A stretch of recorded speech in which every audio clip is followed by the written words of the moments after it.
নমস্কাৰ জব আপডেটৰ নতুন ভিডিঅ' এটালৈ স্বাগতম জনালো আজিৰ নতুন যিমান ভ্যাকেন্সি আছে গুটেখিনি মই ডিটেইলছটো দেখুৱাই যাম চাই যাব প্ৰথম ভ্যাকেন্সি আজি শিৱসাগৰ ডিস্ট্ৰিক্টৰ পৰা আহিছে এটো ডিলাৰৰ ভ্যাকেন্সি হয় ভ্যাকেন্সি আহিছে বিজনেছ মেনেজাৰ 2 নম্বৰটো ডিজিটেল সেলস এক্সিকিউটিভ 3 নম্বৰটো সেলস এক্সিকিউটিভ গুটেকিটা পোষ্টৰ কাৰণে গ্ৰেজুৱেচনৰ লগতে কম্পিউটাৰ ডিপ্লোমা হ'ব লাগিব আৰু মেনেজাৰৰ কাৰণে বিজনেছ মেনেজাৰৰ কাৰণে এক্সপেৰিয়েন্স থাকিব লাগিব এপ্লাই কৰিবৰ কাৰণে মেইল আৰু কন্টাক্ট নম্বৰ দিয়া আছে ইয়াতে এপ্লাই কৰি লব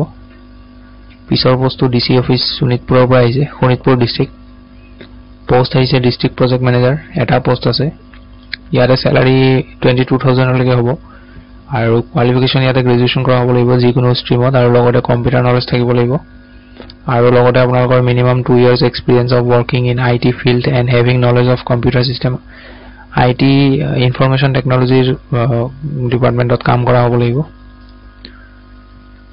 পিছৰ পোষ্টটো ডিস্ট্ৰিক্ট টেকনিক্যাল সাপোৰ্ট ষ্টাফ দুটা পোষ্ট আছে ইয়াৰে স্যালাৰি হ'ব 14000 আৰু কোৱালিফিকেশন গ্ৰেজুৱেচন কৰা হ'ব লাগিব লগতে ইয়াতো কম্পিউটাৰ ডিপ্লোমা কম্পিউটাৰ নলেজ থাকিব লাগিব ইয়াত কম্পিউটাৰ ডিপ্লোমাৰ কথা কোৱা নাই কম্পিউটাৰ নলেজৰ কথাই কৈছে গতিকে আপোনালোকে যদি কম্পিউটাৰ ভালকে চলাব জানে বা কম্পিউটাৰৰ কামখিনি জানে তেতিয়াহলে এপ্লাই কৰিব পাৰে কোনো সাৰ্টিফিকেট নালাগিব এক্সপেৰিয়েন্স ইয়াতে মিনিমাম 2 years of experience বিচাৰিছে IT ফিল্ডত কাম কৰা আৰু এজ লিমিট ম্যাক্সিমাম 41 লৈকে এপ্লাই কৰিব পাৰে এপ্লাই কেনেকৈ কৰিব চাই লওক interested candidate are required to submit application form as per the format given below in the important link section মই এটা ভিডিও ডেসক্ৰিপচনত লিংক দি দিম সেই লিংকটোত ক্লিক কৰিব কৰিলে তাতে এখন ফৰ্ম এখন পাব সেই ফৰ্মখন প্ৰিন্ট আউট উলাই লব উলাই লৈ সেইখন হাতেৰে ফিল আপ কৰি লব ফিল আপ কৰি তাৰ লগতে যিখিনি ডকুমেন্টস আছে সাৰ্টিফিকেট আছে আপোনালোকৰ সেইবোৰ জেৰক্স কৰি সেলফ এটেস্টেড কৰি কিনে আপোনালোকে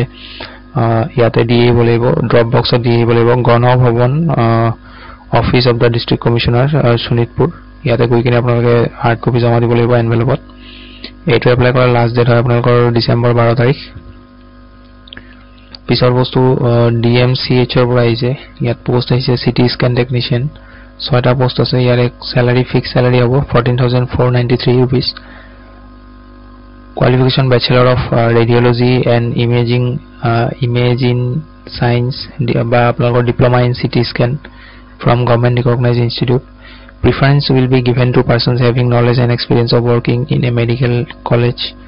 কোনোবা আগতে যদি মেডিকেল কলেজত কাম কৰা এক্সপেৰিয়েন্স আছে তেওঁলোকক প্ৰিফাৰেন্স দিব এজ লিমিট 18 ৰ পৰা 43 ইয়াৰ্স হ'ব লাগিব সো আপোনালোকে ওয়াক ইন ইন্টাৰভিউ যাব পাৰিব ওয়াক ইন ইন্টাৰভিউ আপোনালোকৰ ডিসেম্বৰ 10 তাৰিখে হ'ব ৰাতিপুৱা 10:30 বজাৰ পৰা ইন্টাৰভিউ ষ্টাৰ্ট হ'ব আপোনালোকে তাতকে অকমান আগতে গৈ পাব আৰু আপোনালোকে কোড যাব লাগিব conference hall administrative block the principal cum chief superintendent আৰু আপোনালোকে যেতিয়া ইন্টাৰভিউ কাৰণে যাব তেতিয়া লগত কি লৈ যাব হেখিনি ইয়াতে দিয়া আছে চাই লওক interested candidate may appear for the walk-in interview with curriculum and all the original documents and photostat copies of the documents duly self-attested লগত কি লৈ যাব লাগিব ইয়াতে দিয়া আছে all original and photostat copies of educational qualification তাৰ পিছত আপোনালোকৰ original and photostat copy of technical qualification তাৰ পিছত original and photostat copy of আধাৰ বা ভোটাৰ কাৰ্ড এইখিনি আপোনালোকে লৈ যাব পিছৰ পোষ্টৰ ডিলাৰ ইন গড়চুক গুৱাহাটীৰ পৰা আহিছে পোষ্ট আহিছে সেলস এক্সিকিউটিভ ইয়াৰে কোৱালিফিকেশন ডিগ্ৰী পাস কৰা হ'ব লাগিব আৰু লগতে এক্সপেৰিয়েন্স লাগিব এইটো মেলত বায়োডাটা পঠিয়াই দিব আৰু মোবাইল নম্বৰ দিয়া আছে কিবা ডাউট থাকিলে সুধি লব ফোন কৰি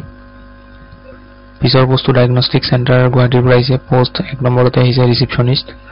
ইয়াতে গ্ৰেজুৱেচন কৰা হ'ব লাগিব আৰু এটো ফিমেলৰ কাৰণে হয় এক্সপেৰিয়েন্স থাকিব লাগিব ৰিলেভেন্ট ওয়াৰ্ক এক্সপেৰিয়েন্স লাগিব 2 নম্বৰটো টেকনিশিয়ানৰ পোষ্ট ইয়াতো এক্সপেৰিয়েন্স লাগিব মিনিমাম 2 years অৰ সিটি স্ক্যান এক্স-ৰে এইখিনি কাম জানিব লাগিব ইয়াতে স্যালাৰি নেগোশিয়েবল হ'ব আৰু কোনোবা ইন্টাৰেস্টেড হলে WhatsApp নম্বৰ দিয়া আছে এই নম্বৰত কল কৰি লব পিছৰ পোষ্টটো আপোনালোকৰ প্ৰডাকশন এক্সিকিউটিভৰ পোষ্ট হয় কোৱালিফিকেশন গ্ৰেজুৱেচন কৰা হ'ব লাগিব গ্ৰেজুৱেচন বা ডিপ্লোমা কৰা হ'ব লাগিব ফুড টেকনলজি বা আপোনালোকৰ ফুড ইঞ্জিনিয়াৰিং মেকানিক্যাল প্ৰডাকশন ইয়াৰে যিকোনো এটা কোৱালিফিকেশন থাকিলে হ'ব এক্সপেৰিয়েন্স মিনিমাম 2 years অৰ এক্সপেৰিয়েন্স হ'ব লাগিব স্যালাৰি নেগোশিয়েবল হ'ব আৰু ইয়াৰে লোকেশন হ'ব আপোনালোকৰ গুৱাহাটী ইন্টাৰেস্টেড হলে আপোনালোকে ইমেইলটোত বায়োডাটা পঠিয়াই দিব সো এইখিনি আছিল আজিৰ দিনটোৰ ভ্যাকেন্সিৰ আপডেট গুটেখিনি মই দিলো যদি ভাল পায় ভিডিওটো লাইক এটা কৰি দিব আৰু পাৰিলে শেয়াৰ কৰি দিব সো লগ পাম পুনৰ এটা নতুন ভিডিওত আজিলৈ ধন্যবাদ নমস্কাৰ জব আপডেটৰ নতুন ভিডিও এটালৈ স্বাগতম